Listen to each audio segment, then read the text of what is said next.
दोस्तों आज का हमारा टॉपिक ई वे बिल से है। जैसा कि आप जानते हो कि ई वे बिल के लिए एक न्यू पोर्टल को लॉन्च किया गया है, ई वे बिल 2 करके।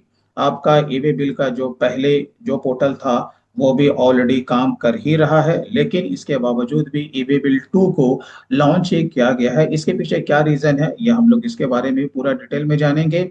और ई वे बिल 2 में क्या क्या कुछ को ऐड किया गया है, हम कौन कौन सा काम वहां पे कर सकते हैं, ये आज मैं आपको लाइव पोर्टल पे जा करके बताने वाला हूं, क्योंकि ये आपका 1 जुलाई 2025 से लागू होने वाला है।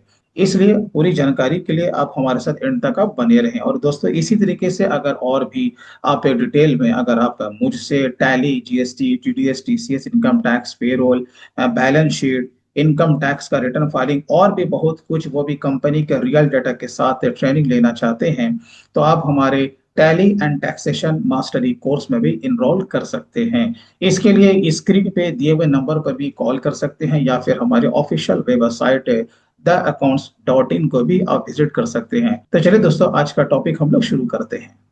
तो यहाँ पे हम लोग जीएसटी के ऑफिशियल वेबसाइट पे हैं अभी। अब जैसे कि इस जो कि न्यू एडवाइजरी आया है, आप उससे डाउनलोड करके पढ़ भी सकते हैं। आपको सीधा यहाँ पे होम पे चले आना है, और होम पे आने के बाद यहीं पे अभी आपको दिख जाएगा ई वे बिल के बारे में।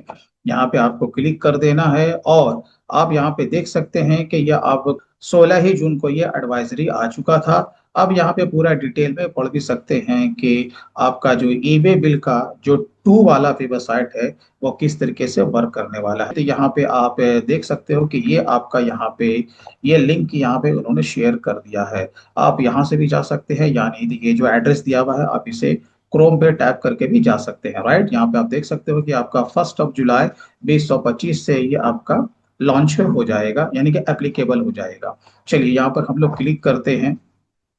देखिए, सेम यहाँ पे इसका डैशबोर्ड वैसा ही दिख रहा है जैसा कि आपका ई वे बिल 1 का दिख रहा था। अब यहाँ पे 1 और 2 यहाँ पे आपका है। तो पहले मैं फर्क मैं आपको समझा देता हूँ। 1 भी रहेगा, 2 भी रहेगा। ठीक है, ऐसा नहीं है कि 2 के आने के बाद आपका जो ई वे बिल पहला वाला जो पोर्टल था वो आपका क्लोज हो जाएगा, ऐसा नहीं है। लेकिन फिर भी गवर्नमेंट ने ऐसा क्यों किया है इसका मैं आंसर बता देता हूँ कि 1 को भी रखा है, 2 को भी रखा है। आप जो कि ई वे बिल जो जनरेट करोगे आप 1 में भी कर सकते हैं, 2 में आने की जरूरत भी नहीं है। लेकिन कभी कभी क्या होता है कि ई वे बिल 1 पे जब आप लोग लॉग इन करोगे तो हो सकता है कि उनका सर्वर डाउन हो या कुछ इशू हो, जिसकी वजह से आप ई वे बिल जनरेट आप नहीं कर पाते हो। राइट, या आपने पार्ट ए को तो जनरेट कर लिया, पार्ट बी को आप जनरेट नहीं कर पाए, या कुछ भी ऐसा इशू हुआ जो कि आप पहले वाले पोर्टल पे आप नहीं कर पा रहे हो।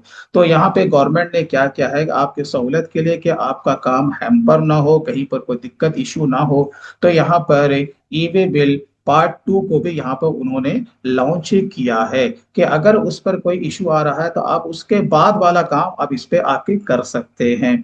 या नहीं तो आप अगर डायरेक्टली ई वे बिल 2 के पोर्टल पे आते हैं तो यहाँ भी सारा काम कर सकते हैं, लेकिन इसमें लिमिटेड एक्सेस दिया गया है।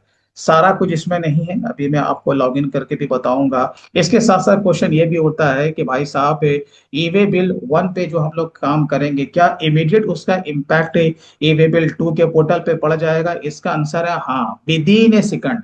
आप जो भी ई वे बिल 1 के ऊपर आप जो भी काम करते हैं ई वे बिल से रिलेटेड, ई वे बिल 2 पर भी उसका इम्पैक्ट पड़ जाएगा। अब इसके लिए हम लोग सीधा यहाँ पर से लॉग इन करते हैं। राइट साइड में यहाँ पे लॉग इन का यहाँ पे ऑप्शन आपको मिल जाएगा।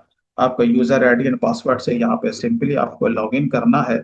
यहाँ पे आपके रजिस्टर्ड मोबाइल पे ओटीपी जाएगा, और सिंपली आपको यहाँ पर अपना ओटीपी डालना है, देन सबमिट पे क्लिक कर देना है। तो जैसे ही हम लोग इसमें एंट्री लेते हैं तो यहाँ पे देखो, welcome to second portal of e way bill system, और यहाँ पे उसने वेबसाइट का पूरा एड्रेस भी यहाँ पे उन्होंने लिख करके दे दिया है। अब देखो यहाँ पे उन्होंने साफ यहाँ पे मैसेज भी दे दिया है कि this portal has limited options, can be used as an alternative to the main and first portal. तो जैसा कि मैंने आपको स्टार्ट में ही कहा कि ये एक तरह का आपका ऑल्टरनेटिव ऑप्शन है।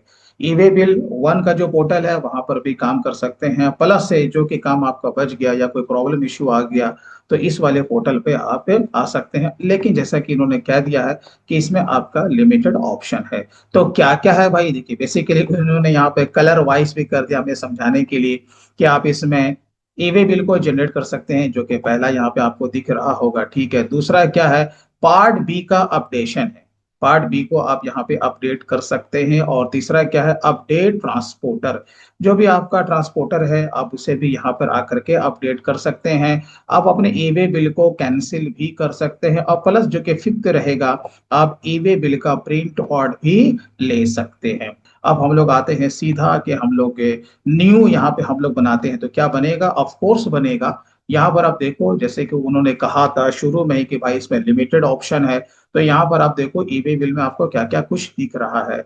Generate new, update part B and vehicle, यहाँ पर अपडेट ईवे बिल ट्रांसपोर्टर, यहाँ पर आप ईवे बिल को कैंसिल कर सकते हैं। प्रिंट ईवे बिल, और यहाँ पे e-way bill for gold, right. तो यहाँ पे जैसे कि हम लोग पहले चलते हैं जनरेट न्यू ईवे बिल में। जब हम लोग यहाँ पर एंट्री करते हैं तो यहाँ पर देखो सब कुछ आपका सेम है, जैसा कि आपका ईवे बिल में फर्स्ट में हम लोग जनरेट कर रहे थे, राइट। अब मैं आपको बताता हूँ कि अगर ईवी बिल फर्स्ट पे हम कुछ भी ईवी बिल को जनरेट करते हैं तो इसका इम्पैक्ट आपके ईवी बिल टू पे किस तरीके से पड़ता है। तो सीधा हम लोग जो कि इनका जो पुराना वाला जो वेबसाइट है हम लोग उस पे चले आते हैं। यही उनका पुराना वेबसाइट है, हम लोग यहाँ पर भी आकर के अपने यूजर आईडी एंड पासवर्ड से लॉगिन करते हैं। अब जैसे कि आपको यहाँ पे स्क्रीन पर दिख रहा होगा, ये ईवे बिल का यहाँ पे ये पुराना वाला पोर्टल है, राइट। न्यू ईवे बिल को हम लोग जनरेट कर लेते हैं। यहाँ पर मैंने ले लिया ऑटोवर्ड, और यहाँ पे जैसे कि मैंने यहाँ पे 2 नंबर इनवॉइस को ले लिया है। यहाँ पर ऑफ कोर्स यहाँ पे ये हमारा डिटेल्स है। अब जैसे कि बिल टू है तो मैं यहाँ पे किसी को भी यहाँ पर ले लेता हूँ, यहाँ पर दिखा देता हूँ अनरजिस्टर्ड पर्सन, URP आपको दिखाना होता है। और यहाँ पे आपको स्टेट लेना होता है, राइट। तो मैंने यहाँ पे अपना लोकल स्टेट ले लिया, और यहाँ पे मैंने पिन कोड यहाँ पे पुटअप कर दिया, ठीक है। अब उसके बाद यहाँ पे एक आइटम का मैं यहाँ पर कुछ भी डिटेल से ले रहा हूँ, जैसे कि 8517 हमने ले लिया, क्वांटिटी ले लिया आपका वन ही है, चलो 10,000 का यहाँ पर रेट हम लोग लगा देते हैं।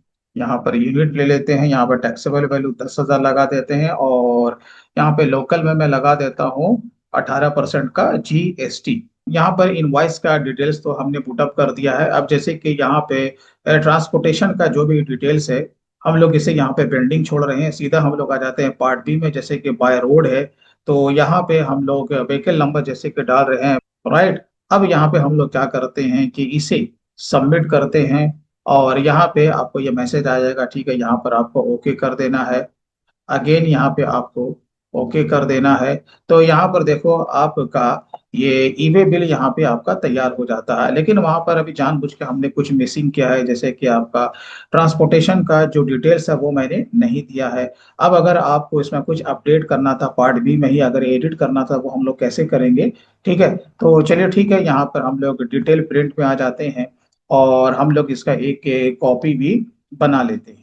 अब जैसे कि हमें इसमें कुछ अपडेट करना है, तो अभी हम लोग कहाँ आ गए, ईबी बिल का जो दूसरा वाला वेबसाइट, राइट। अब जैसे कि हमें ईबी बिल का जो ट्रांसपोर्टर है उसे अपडेट करना है, तो यहाँ पर अपडेट ईबी बिल ट्रांसपोर्टर, आपको इसमें चले आना है, और यहाँ पे आपको ईबी बिल का आपको नंबर दे देना है, देन गो।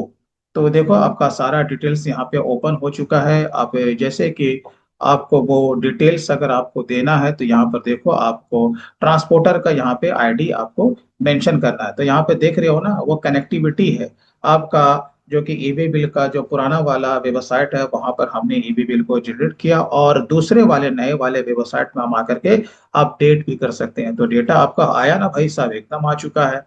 तो यहाँ पे आपको जो कि ट्रांसपोर्टर का आईडी है वो आपको यहाँ पे मेंशन करके इसे अपडेट कर लेना है। चलिए मैंने यहाँ पे कॉपी पेस्ट कर दिया है, और यहाँ पे ऑटोमेटिक आपके ट्रांसपोर्टर का नाम आ जाएगा। अब हम लोग क्या करेंगे, इसे सबमिट करेंगे। तो आप यहाँ पर देखा कि हमने न्यू ईवे बिल के पोर्टल पे आके किस तरीके से अपडेट किया है। अब आपके मन में सवाल ये उठ रहा होगा, क्या ईवे बिल का नंबर चेंज हुआ है। तो यहाँ पर आप देखो 4713 है, और यहाँ पे हम पुराना वाला देखेंगे तो नंबर वही है। नंबर चेंज नहीं हो सकता ना बाबा, क्योंकि हमने क्या किया, सिर्फ अपडेट किया है, राइट।